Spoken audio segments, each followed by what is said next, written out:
Sacramento versus everybody. So this song is for the underdogs. It's a song about the Kings. 916, bro.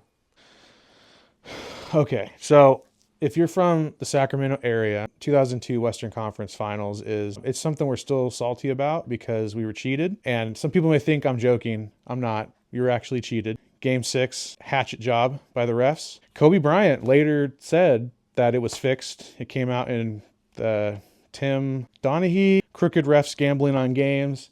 It's fact, scientific fact. We know we got robbed of an NBA championship because we know the Nets weren't going to beat the Kings. Like, this ain't going to happen.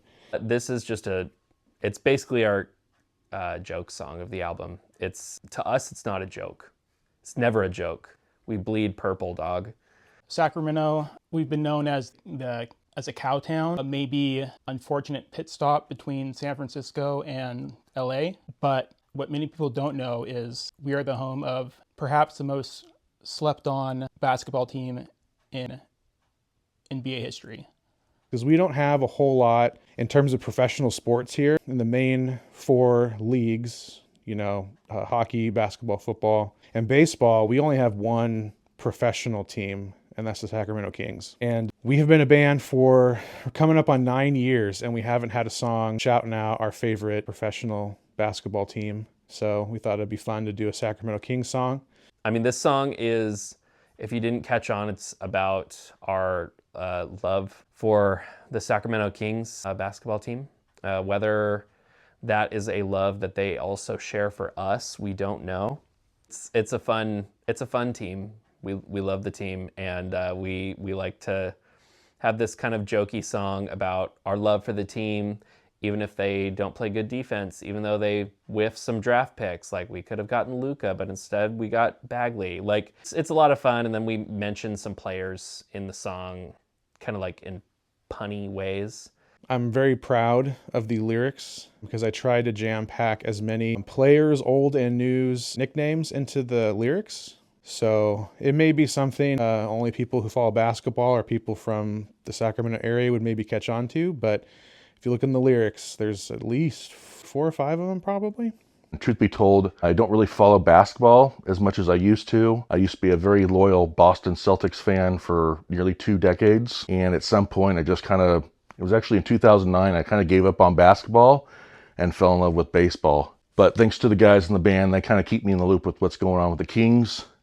Even though I'm not a huge fan of basketball anymore, there's still a side of me that has, some pride in the Kings during their highs and lows. It's just a hardcore song. We wanted to write some hardcore punk songs for this album. In fact, when we were first conceptualizing the album, we had this idea of having like 2 distinguished EPs, like not even a full length, that were, one of them was like a hardcore EP and one was like a pop rock EP, and kind of like release them together as like, one thing is one side of us and the other is another side of us. And as we started writing, we kind of dropped that idea because it felt we were caged in a little bit, and we didn't necessarily want to stick to that. There was other songs we wanted to write, but that idea kind of birthed a song like Sacramento versus Everybody, where we got to just make a hardcore song with fast beats, a guitar solo at the end, some gang vocals, screaming, singing. Like,